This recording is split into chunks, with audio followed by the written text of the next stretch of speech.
Hello, everybody. Welcome to the Labyrinth of Limitations. This is part two of what I just uploaded, which was an improvised performance arrangement of Christmas Time is Here. So, what I thought, there's two big things I've been thinking about in this arrangement, and that are really exciting to me. And we'll talk about them in this order. One is the idea of finding a way to see every note within the total chromatic as being diatonic in a generalized sense. And I'll show you what that means first.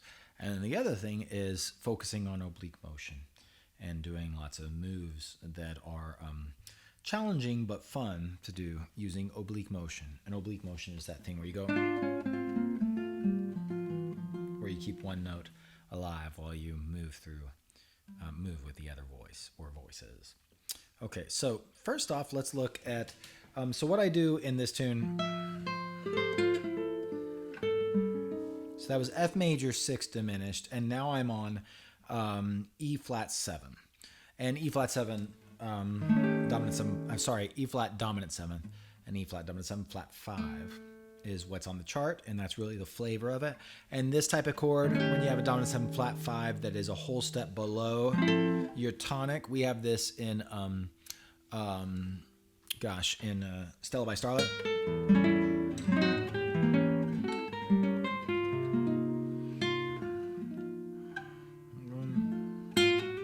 Here it is. So I have, this is the 4 chord in the key, but then I go to A flat, dominant 7 flat 5 in the key of B flat. That's also what is in Cherokee. And then, sorry. So it's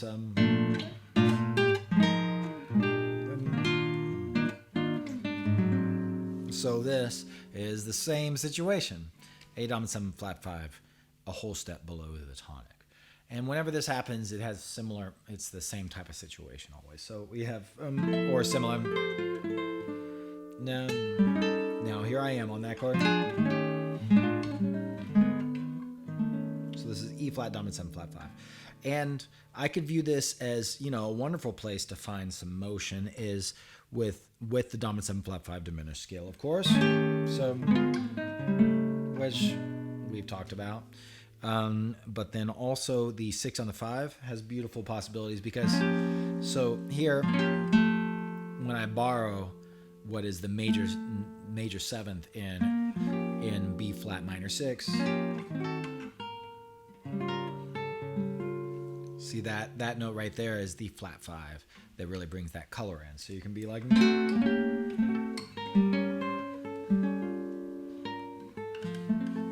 so that was just some B flat minor 6 movement. So,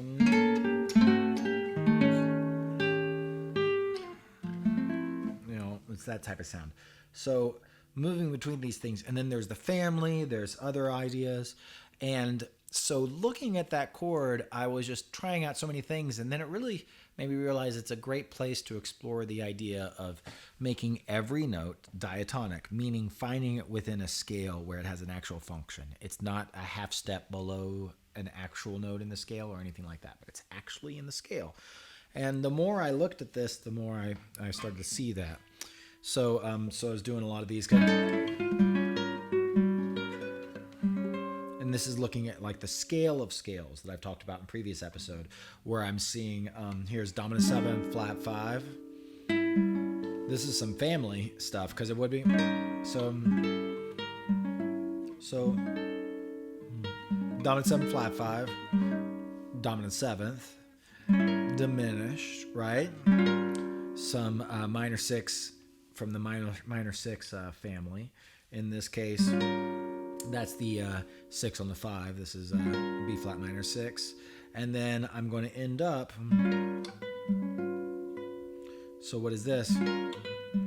That's the sharp 5, and I have the 9th in there. So that's the other side of this. But then you get these, you can reach above, this is the 6 on the 5, and that's a diminished note. This is a diminished note, so you kind of keep ascending chromatically. And let me talk through all the notes. I'm just going to go on the third string, and we're just going to talk about every single note on the third string from here up to here. I'll start right here in the middle on E flat 7, and we'll just see it in a scale, okay? So so here's E flat 7, or E flat 7 flat 5. So that's of course the 7th, and then that's the diminished that resolves to the 7th, and then there's the root of E flat 7. So all of that is just in E flat 7, or E flat 7 flat 5. Here's the diminished, or so that's the flat 9. So that could be in the diminished. That could be in the octatonic. That could be in the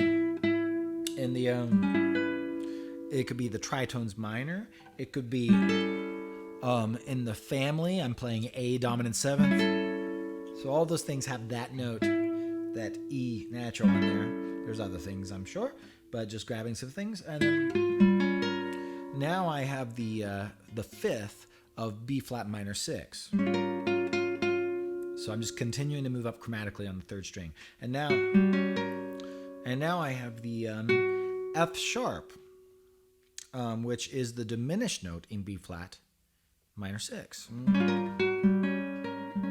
And then I have the 6th of B flat minor 6.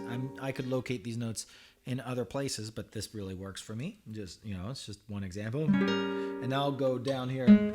There's G sharp.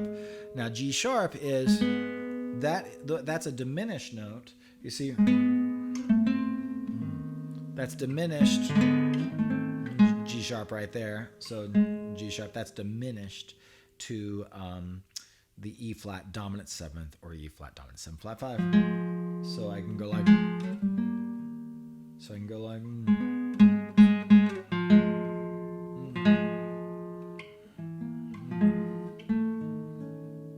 So see. And now A is the flat 5 of E flat dominant 7 flat 5, and then B flat is the root of B flat minor 6. You see? So that's where that lives. And now I'll go to B natural. B natural is a diminished note in the dominant 7 flat 5. So I can go. So there it is. Or just the dominant 7.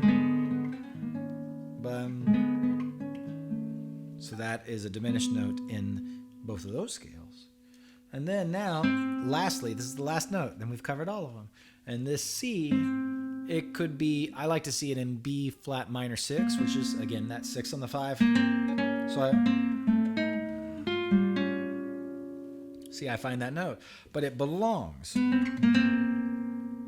It's not just like I'm doing that, which is fine, but I'm seeing.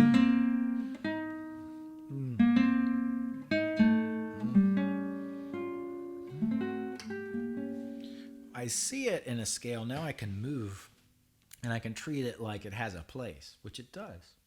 And that's all the notes. That's all the notes, all up and down the third string, all on E flat dominant 7 flat 5, which is beautiful. So then, that's the main thing that I really has been hitting me when I've been looking at this arrangement. And then the other thing is looking at oblique motion. So at the beginning of the tune, so I'm holding down, and you can do the two things that are really hitting me to do more complex oblique motion. One is get used to your dyads. And what I mean by that is like, see, that is third, go on to fifth, go on to sixth, which I talked about in the little labyrinth, right? Now I can, because that's such a small motion, I can hold another note.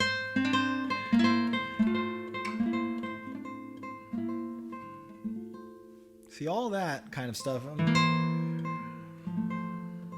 You see? I can move up with thirds.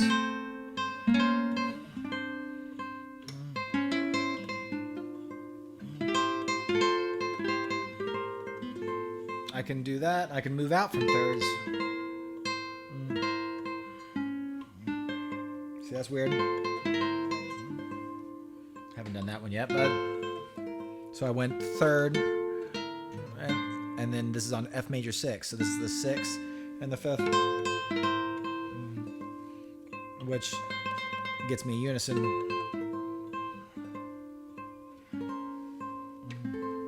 And I stayed in 6. So, and the other thing, in addition to dyads, is to do what I just did there, which is broken chords. Broken chords are your friend when doing an oblique motion and you want to be more dense. So it's like, what did I do?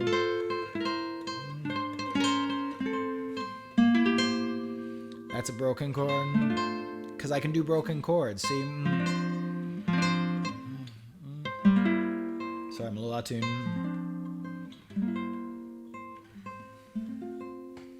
Those are broken chords. I did some like...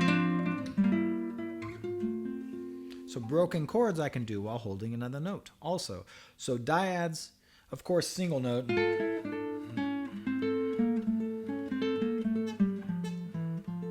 know, getting used to all that. But then dyads, particularly thirds to fifths to sixths, that's really great stuff. But there's other, any of the dyads would be useful. And then broken chords. So, you know, then... So just to finish up, so there's some moves then. So I do that, of course, on the main tune. And then I do so many things to do on this E flat, dominant 7, flat 5 diminished, because...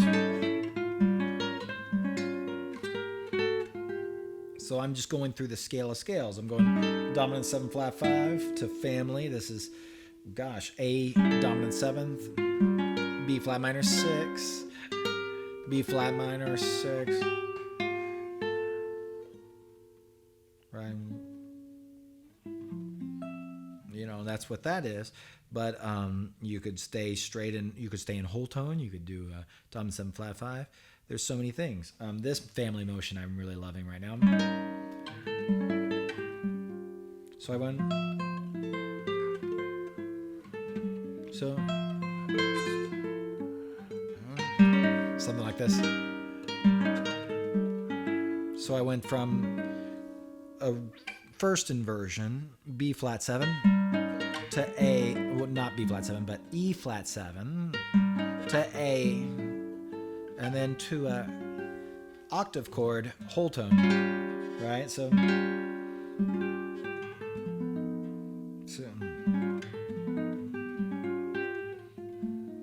that's whole tone. It has an episode about it. But then, so those motions are so fun, but more oblique stuff. So then over in the bridge, so that's some oblique motion. I'm just similar to what?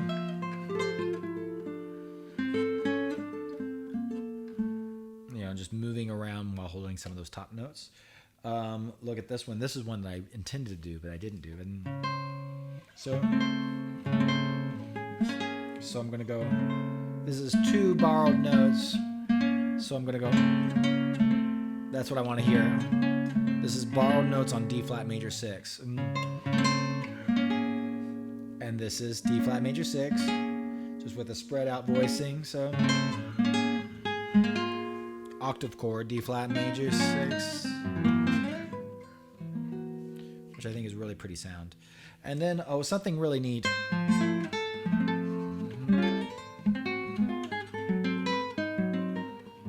Okay, so that's the type of thing I did there. And then this, I was showing this to Chris yesterday, and I think it really speaks to, how wonderful it is what Barry Harris has given us. That I was showing this to Chris, and I was doing something, and it does... I was just kind of doing a line out of it.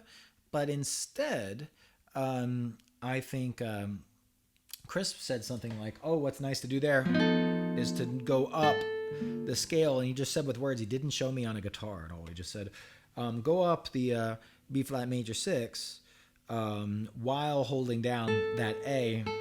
So he was like... that kind of thing, and then take that last B flat major 6 and move it down a half step, and he didn't say which voicings or anything. It's just that we both love and have spent a lot of time with Barry's way of talking about this stuff, so we can talk about this, and I think it's something that I really think is really special about what Barry's taught us, is that, so he said that, and then I did this, so I was like, oh, that's cool, what about this one? So I did like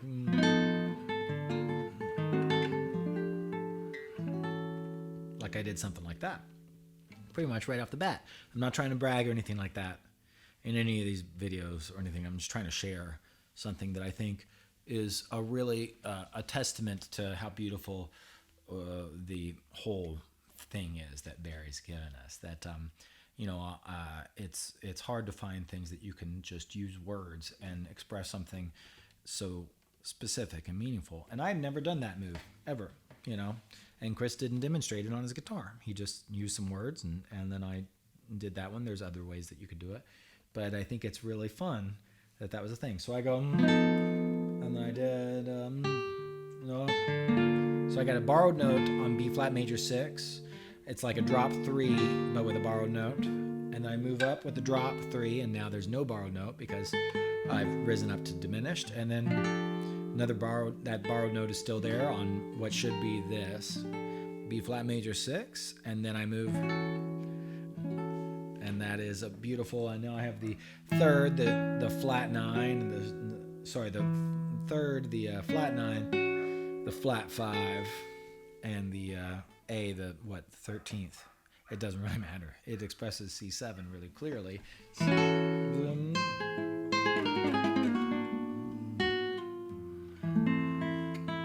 It expresses C7. So I think it's beautiful, all of these things. And I hope this has been informative. I've had a lot of fun with this tune. Happy holidays to everybody, whatever you celebrate, or if you don't celebrate or anything. Just I've really appreciated doing this channel with all of you this year. It's been really fun and very productive for me, and I'm going to keep it going. And I'll be following up with this All the Things You Are episode, where we're talking about oblique motion more on that one. All right, well, be well, and think about that stuff, and maybe it'll be useful. Feel free to share if you find anything interesting, and keep practicing.